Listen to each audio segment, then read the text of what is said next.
کیا اسلام نے واقعی لونڈی اور غلام کو ایسے حقوق دیے ہیں جو اسلام سے پہلے نہیں تھے؟ کیا 7ویں صدی کے عرب میں لونڈی اور غلام بنا لینا ایک عام بات تھی؟ اور کیا سچ میں اسلام نے غلاموں کو ایسے رائٹس دیے تھے جن سے ان کی زندگیوں میں بہتری آئی تھی؟ ہم آج اس ویڈیو میں ان سوالوں کے جواب ڈسکس کریں گے، اس لیے میرے ساتھ جڑے رہیں۔ ماڈرن زمانے میں اسلام پر کیے جانے والے سوالوں میں سب سے بڑا سوال لونڈیاں اور غلام رکھنے کی اجازت اور ان کے ساتھ ہونے والے سلوک کے بارے میں ہے۔ آج تک مولوی عام لوگوں کو یہی بتاتے آئے ہیں کہ غلامی کا کلچر بہت پہلے سے چلا آ رہا تھا، یہ سلسلہ اسلام نے شروع نہیں کیا تھا، بلکہ اس زمانے میں جب بھی کوئی قوم اپنے دشمنوں سے جنگ جیت جاتی تھی تو ہارنے والے مردوں کو غلام اور عورتوں کو لونڈیاں بنا لیا جاتا تھا۔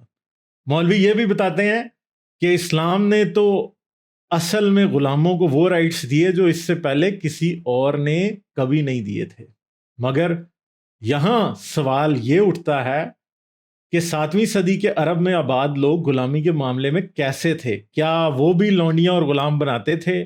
کیا وہ لونڈیوں کو سیکس آبجیکٹس کے طور پہ استعمال کرتے تھے؟ اسلام آنے سے پہلے عرب میں زیادہ تر مائیگریٹری ٹرائبز رہتے تھے۔ یہ لوگ بہت سے دیوی دیوتاؤں کی پوجا کرتے تھے اور ہر وقت لڑائی جھگڑوں میں مصروف رہتے تھے۔ صحرائی ماحول اور ریسورسز کی کمی کی وجہ سے یہ لوگ سخت مزاج اور سخت ان سویلائز تھے۔ غلامی اور خاص طور پہ سیکس سلیوری کے حوالے سے اسلام کا رویہ اسی عرب کے جاہلانہ کلچر سے نکلا ہوا ہے۔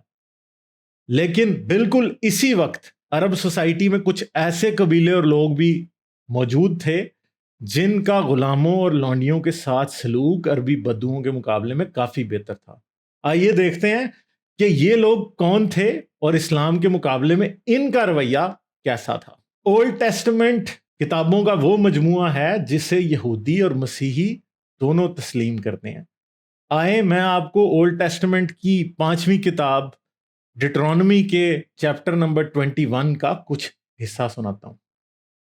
جب تو اپنے دشمنوں سے جنگ کرنے کو نکلے اور خداوند ان دشمنوں کو تیرے ہاتھ میں کر دے اور تو ان کو قید کر لائے اور ان قیدیوں میں سے کسی خوبصورت عورت کو دیکھ کر تو اس پر عاشق ہو جائے تو اس کو بیاہ لے اور اسے اپنے گھر لے آنا اور وہ اپنے بال اور ناخن کاٹے اور اپنی قید کا لباس اتار کر تیرے گھر میں رہے اور 1 مہینہ تک اپنے ماں باپ کے لیے ماتم کرے۔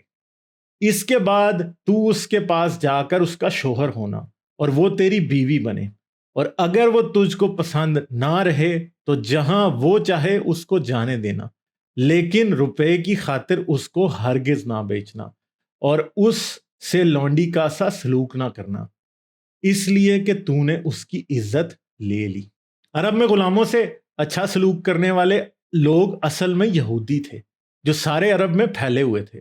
یہ لوگ غلاموں اور خاص کر لونڈیوں کے ساتھ وہ سلوک کرتے تھے جو تورات میں لکھا ہوا ہے۔ وہ بھی اپنے الائڈ قبیلوں کی مدد کرنے کے لیے جنگوں میں شریک ہوتے تھے اور جیتنے کی صورت میں لوگوں کو غلام اور لونڈی بھی بنا لیا کرتے تھے۔ یہودی بھی لونڈی سے سیکس کو صحیح سمجھتے تھے، مگر اس کی بہت سی شرطیں تھیں۔ ان میں سے سب سے پہلی اس لونڈی سے شادی کرنا تھی۔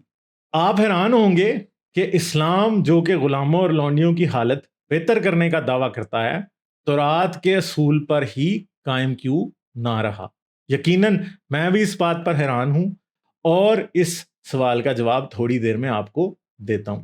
یہودی شریعت کے مقابلے میں اسلامی شریعت کے مطابق لونڈی سے شادی کرنے کی کوئی شرط نہیں ہے۔ مالک بغیر شادی اور بغیر لونڈی کی مرضی کے اس کے ساتھ سیکس یعنی اس کا ریپ کر سکتا ہے، چاہے یہ لونڈی جنگ میں قید ہو کے آئی ہو یا پھر بازار سے خریدی گئی ہو یا پھر ماں اور باپ دونوں غلام ہونے کی وجہ سے پیدائشی طور پہ ایک غلام کے طور پہ پیدا ہوئی ہو۔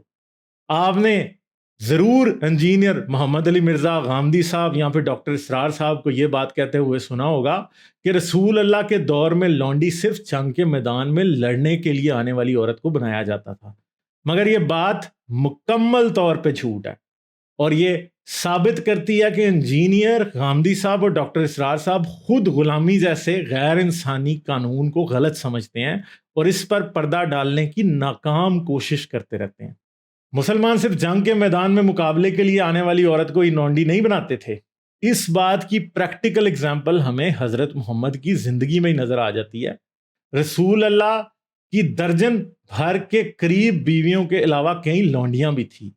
ان میں سب سے مشہور لونڈی ماریہ قبطیہ ہے، جو حضرت محمد کے بیٹے ابراہیم کی بن بیاہی ماں بھی بنی۔ ماریہ کسی جنگ میں لڑتے ہوئے قیدی نہیں بنی تھی، بلکہ ایک مصری حکمران مقوقس کی طرف سے تحفے کے طور پہ رسول اللہ کو بھجوائی گئی تھی، اور بعد میں رسول اللہ کے بچے کی ماں بنی اور رسول خدا کی ولد لونڈی کہلائی۔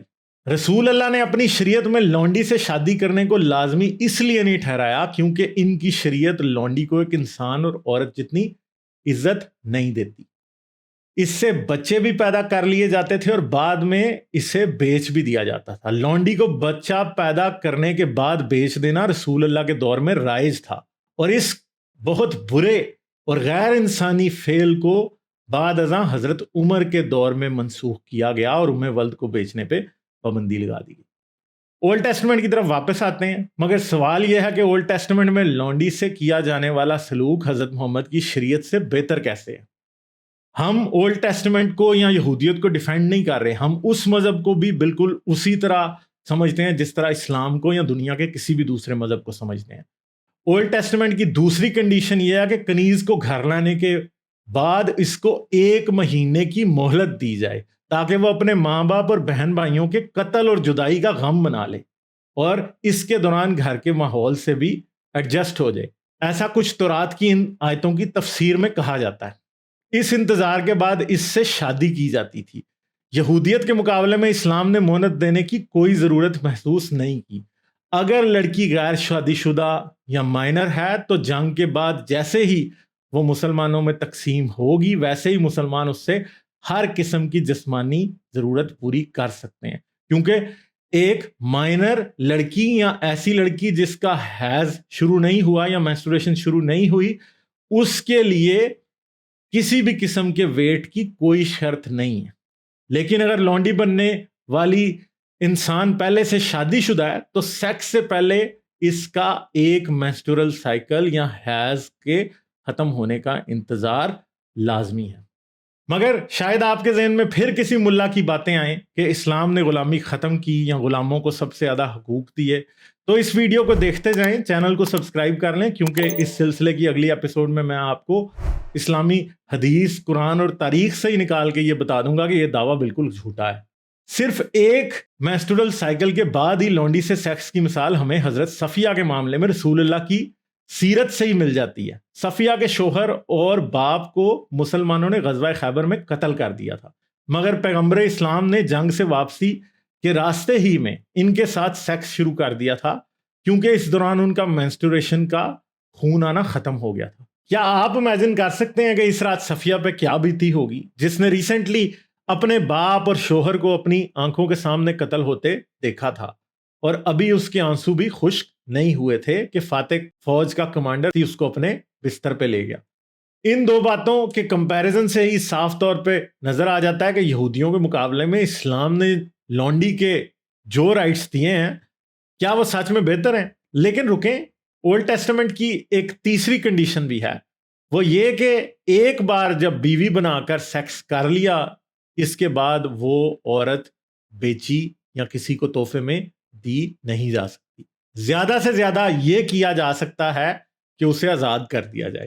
اس کے مقابلے میں اسلام میں ایسی کوئی پابندی نہیں۔ جب مالک کا دل لونڈی سے بھر جائے تو وہ اسے اپنے کسی بھائی کو تحفے میں دے سکتا ہے، اور جب ایک ایک کر کے تمام بھائی اپنی جنسی ہوس پوری کر لیں تو پھر اس لونڈی کو ایک نئے مالک کو بیچا جا سکتا ہے۔ اسلامی تاریخ میں ہمیں ایسی لونڈیوں کا ذکر بھی ملتا ہے جن کے ساتھ پہلے ایک مسلمان باپ اور پھر اس کے بیٹے نے بھی سیکس کیا، اور ظلم کا قصہ یہاں پہ ختم نہیں ہوتا۔ اس طرح کے جنسی تعلق کی وجہ سے اگر لونڈی بچے کی ماں بھی بن جاتی تھی، تب بھی رسول اللہ کے زمانے میں تو صحابہ ایسی لونڈیوں کو بیچ دیا کرتے تھے۔ بعد ازاں جیسا کہ میں نے آپ کو پہلے بتایا عمر نے اس چیز پہ پابندی لگائی۔ صحیح بخاری کی حدیثوں کے مطابق صحابہ لونڈیوں سے سیکس کے دوران کوئٹس انٹرپٹس یا عزل کیا کرتے تھے تاکہ وہ حاملہ نہ ہوں اور لونڈیوں کو بیچنے پر انہیں اچھی قیمت ملے۔ عزل سے مراد سیکس کے دوران سیمن کو عورت کے اندر کے بجائے باہر گرانا ہے۔ پھر انہوں نے حضرت محمد سے اس بارے میں پوچھا تو جواب ملا کہ ہاں اس کی اجازت ہے، مگر اگر کسی روح کو پیدا ہونا ہے تو وہ پیدا ہو کے رہے گی۔ ان سب باتوں کے ریفرنسز اس ویڈیو کی ڈسکرپشن میں موجود ہیں، جن پہ کلک کر کے آپ دیکھ سکتے ہیں کہ جو باتیں میں کر رہا ہوں وہ کتنی سچ ہیں۔ ابھی میں نے صرف 3 کنڈیشنز کے حوالے سے اسلام اور یہودی شریعت کا کمپیریزن لونڈی کے معاملے میں کیا ہے، لیکن میں یہ امید کرتا ہوں کہ اس کمپیریزن کے بعد آپ خود سے یہ سوال پوچھیں گے کہ کیا واقعی اسلام نے لونڈی کو ایسے رائٹس دیے ہیں جو اس سے پہلے کسی اور نے نہیں دیے تھے؟ اس ویڈیو کو لائک اور شیئر کرنا نہ بھولیں، چینل کو سبسکرائب کر لیں۔ آپ پیٹریون پر بھی اس چینل کو سپورٹ کر سکتے ہیں۔ پیٹریون کا لنک اس ویڈیو کی ڈسکرپشن اور اینڈ اسکرین میں موجود ہے۔ اس سیریز کی اگلی قسط دیکھنے کے لیے یہاں کلک کریں۔ اس سیریز کی تمام ویڈیوز دیکھنے کے لیے یہاں کلک کریں۔ میرا لکھا ہوا افسانہ کالی چائے سننے کے لیے یہاں کلک کریں۔ اپنا بہت سا خیال رکھیے گا، ملیں گے آپ سے اس سلسلے کی اگلی قسط میں۔